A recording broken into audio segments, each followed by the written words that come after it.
একটা জোর তৈরি করবে। আর সুচি বুঝতে হবে যে এখনো তিনি দেশের রাষ্ট্র ক্ষমতায় না, তিনি দেশের প্রেসিডেন্ট না, তিনি দেশের নীতি নির্ধারক না। এবং আমাদেরকে আমরা আরেকটু আলোচনা করব এই বিষয়ে একটু খুব সংক্ষেপে বলি, আমরা একটা হতাশ হয়েছিলাম যখন জেনিভাতে উনি বক্তৃতা দিতে গিয়েছিলেন, কিন্তু রোহিঙ্গাদের সপক্ষে উনি কোনো ওই ধরনের সিম্প্যাথেটিক বক্তব্য না। আমরা আলোচনা করব আর একটু, আমরা ছোট একটা বিরতি নিয়ে আসি, অতিথিদের সাথে আরো কথা বলবো একটি বিরতির পরে।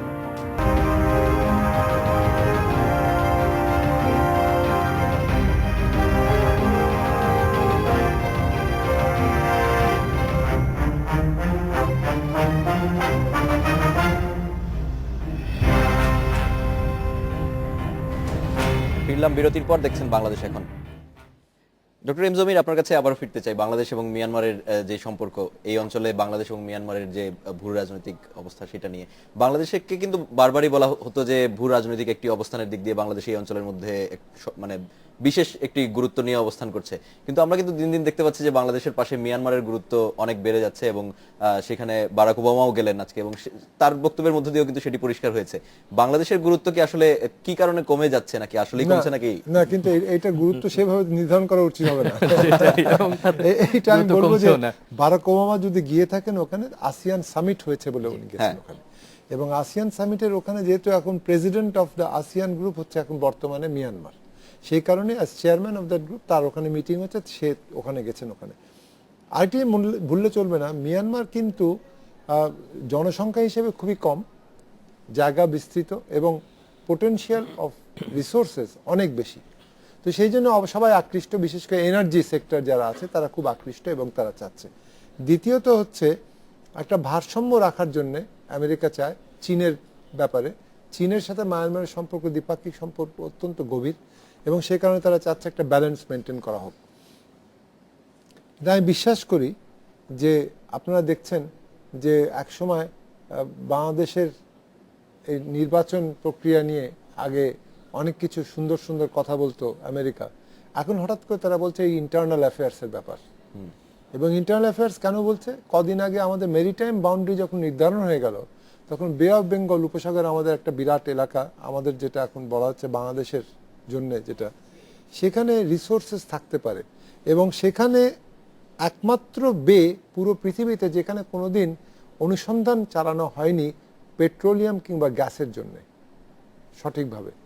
তো বিভিন্ন জিনিসের কারণে একটা এখন হঠাৎ করে আমেরিকা বলছে যে এটা ইন্টারনাল অ্যাফেয়ার্স এর ব্যাপার। না, আমি সেটা ঠাট্টা করে বলছি, কিন্তু আমরা মনে করি বাংলাদেশের সঙ্গে মিয়ানমারের সম্পর্ক, আমি বিশ্বাস করি অত্যন্ত ভালো হবে, এবং দ্বিপাক্ষিক সম্পর্কের ক্ষেত্রে আমাদের দুই দেশের মধ্যে যে একটা কানেক্টিভিটি সৃষ্টি হওয়ার সম্ভাবনা আছে বিমস্টেকের মাধ্যমে, কিংবা বিসিআইএম করিডর যেটা আছে, সেটা দুটোর মাধ্যমেই বাংলাদেশ আর মিয়ানমার একসঙ্গে এগিয়ে যেতে পারবে। এটা কোনো এ ব্যাপারে কোনো দ্বিধা নেই যে হয়তো কিছুদিন পরে এনার্জির ক্ষেত্রে, এগ্রিকালচারের ক্ষেত্রে, তারপরে কমিউনিকেশনসের ক্ষেত্রে বিভিন্নভাবে আমার মনে হয় we will do quite well. এবং আরেকটা বিষয় হলো যে চীন এবং ইন্ডিয়া, এই দুই দেশের সঙ্গেই কিন্তু মিয়ানমারের সম্পর্ক অনেক ভালো, এবং এই দুই দেশেই নানাভাবে বিভিন্ন ক্রাইসিসের সময় আমরা দেখেছি যে এই দুই দেশেই বাংলাদেশের পাশে থেকে সংকট মোকাবেলায় বা সংকট উত্তরণে ভূমিকা রাখছে। এবং এটা একদম মানে খুব, এর আগেও যখন ওই যে যুদ্ধ জাহাজটা বিভিন্ন ইয়াতে এসছিল, তখন চীন মানে বাংলাদেশের হয়ে খুব মানে প্রোঅ্যাক্টিভ ভূমিকা পালন করেছিল। কাজেই বাংলাদেশের ভয়ের কোনো কারণ নেই, এবং বাংলাদেশেরও সম্ভাবনা আছে, বাংলাদেশেরও অনেক রিসোর্স আছে।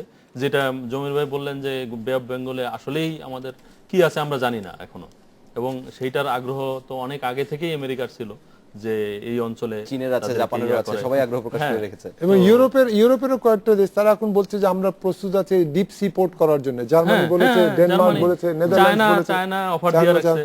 মানে দেখা যাক না কি এটা মানে সেক্ষেত্রে আসলে ভয়ের কারণ নেই, না ভয়ের কারণ আরো বেশি? না, ভয়ের কারণ নেই। কারণ হচ্ছে যে এখানে আসলে ওই মানে আমেরিকার আগ্রহ তো অনেক আগে থেকেই ছিল, কিন্তু চায়না এখানে একটা বড় রোল প্লে করতেছে। আমরা একেবারেই শেষের দিকে, আমরা আপনার কাছে যে প্রশ্ন আপনি করছিলেন যে মার্কিন যুক্তরাষ্ট্রের সাথে সাম্প্রতিক সময় যে বার্মা শব্দটা আমরা বারবার বলছি, যদি আমরা মায়ানমার বলি রাষ্ট্রীয়ভাবে, আজকে ওবামা দীর্ঘ সময় ধরে বার্মা শব্দটাই ব্যবহার করেছেন, আমি যতক্ষণ দেখছিলাম। আমার মনে হয় না যে এই যুক্তরাষ্ট্রের এই আগ্রহের ব্যাপারে বাংলাদেশ আন্ডারমাইন্ড হয়, এটা একেবারে ডিফারেন্ট সেট অফ ডিপ্লোম্যাসি। কারণ যে কথাটা বলছিলাম যে একটা ডেমোক্রেটিক রিফর্ম সেখানে হতে যাচ্ছে, এবং যখনই পৃথিবীর কোথাও ডেমোক্রেটিক রিফর্ম মার্কিন যুক্তরাষ্ট্র কোনো ভূমিকা রাখার সুযোগ পায়, সেটা যত ছোট রাষ্ট্রই হোক না কেন, সেখানে তার একটা ঐতিহাসিক আগ্রহ থাকে সবসময়। এবং মনে রাখতে হবে যে এই চীনের প্রভাব বলয় থেকে এতদিন সে যে এক ধরনের প্রোটেকশন পেয়ে আসছে, তার যে পুরনো সামরিক সরকারগুলো, সেখান থেকে বের করে আনা মার্কিন যুক্তরাষ্ট্রের একটা বড় ধরনের এজেন্ডা। এবং আমি ব্যক্তিগতভাবে তাদের ওখানে মিডিয়া রিফর্ম নিয়ে যারা কাজ করে মার্কিন প্রশাসন, সেটা কি ভারতের উপর এক ধরনের প্রভাব ফেলা, মানে না এক ধরনের না, চাপে ফেলা? আমার তা মনে হয় না। কারণ একটা জিনিস দেখতে হবে যে একটা জায়গা, যেটা আমি আবারও বলি, তার একটা রিফর্ম হচ্ছে, সেটা একটা ডেমোক্রেটিক রিফর্ম হচ্ছে, সেখানে মার্কিন যুক্তরাষ্ট্র একটা ভূমিকা রাখতে চাইবে, এবং সেটা যদি তার আদর্শিক ভূমিকা হয়, সেটাও মার্কিন যুক্তরাষ্ট্রের পয়েন্ট অফ ভিউ থেকে গুরুত্বপূর্ণ। আর বাণিজ্যের কথা তো সবাই সেখানে বলছে, সে সম্ভাবনা তার আছে। আর চীনের যে প্রভাব বলাটা মনে রাখতে হবে যে আসিয়ান ভুক্ত একটা দেশ, এবং আসিয়ানের মালয়েশিয়া বলেন, ইন্দোনেশিয়া বলেন, সিঙ্গাপুর বলেন, হংকং বলেন, সেখানে তো চীন একটা গুরুত্বপূর্ণ ফ্যাক্টর, অর্থনৈতিক ক্ষেত্রে বলেন এবং সামরিক বা রাজনৈতিক প্রভাবের ক্ষেত্রে বলেন। তো সেরকম একটা জায়গা থেকে বার্মা বেরিয়ে আসতে চেষ্টা করছে বা একটা নতুন কিছুতে পদক্ষেপে যাচ্ছে, সেখানে স্বাভাবিকভাবে মার্কিন যুক্তরাষ্ট্র আগ্রহে থাকবে। আর রোহিঙ্গা ইস্যু যে আগেই বলেছে যে মার্কিন যুক্তরাষ্ট্রে তো ফ্রিডমের ক্ষেত্রে, মানুষের মুক্তির ক্ষেত্রে বা গণতান্ত্রিক ইস্যুর ক্ষেত্রে একটা আগ্রহ আছে, তার একটা ইন্টারন্যাশনাল ম্যান্ডেট আছে, এটা বলাটাও সে দায়িত্বের মধ্যে মনে পড়ে। এখন সেই বলাতে যদি আমাদেরও কিছু উপকার হয়, আমরাও যদি আমাদের স্বার্থটা সেখানে বের করে আনতে পারি, রোহিঙ্গাদের একটা সমাধান হয়। আমি এখানে একটা পয়েন্ট ব্যাট করে দিই। আমেরিকান সরকার এবং আমেরিকান প্রেসিডেন্ট যখন যাচ্ছে মিয়ানমারে, তারা কিন্তু প্রভাবান্বিত হয়েছে হিউম্যান রাইটস ওয়াচের রিপোর্টের উপরে, এবং হিউম্যান রাইটস ওয়াচ রিপোর্ট পরিষ্কার কিন্তু এই রোহিঙ্গাদের পক্ষে বলেছে। সেন ওবামা যদি তার নিজের প্রয়োজনে যেটা শুনে আসছি আমি সেটা বলি, তাহলে সে যখন ফেরত যাবে ডোমেস্টিক পলিটিক্যাল এজেন্ডা এবং সেটা আমাদেরও কূটনীতির ক্ষেত্রে ইতিবাচক রোহিঙ্গাদের পক্ষে আসলে বলতেই হবে, বাধ্য বলতেই হয়ে। হবে। অনেক ধন্যবাদ আমাদের সাথে যোগ দেওয়ার জন্য। শেষ করছি বাংলাদেশ এখন, আমন্ত্রণ আমাদের পরের আয়োজনে। শুভরাত্রি।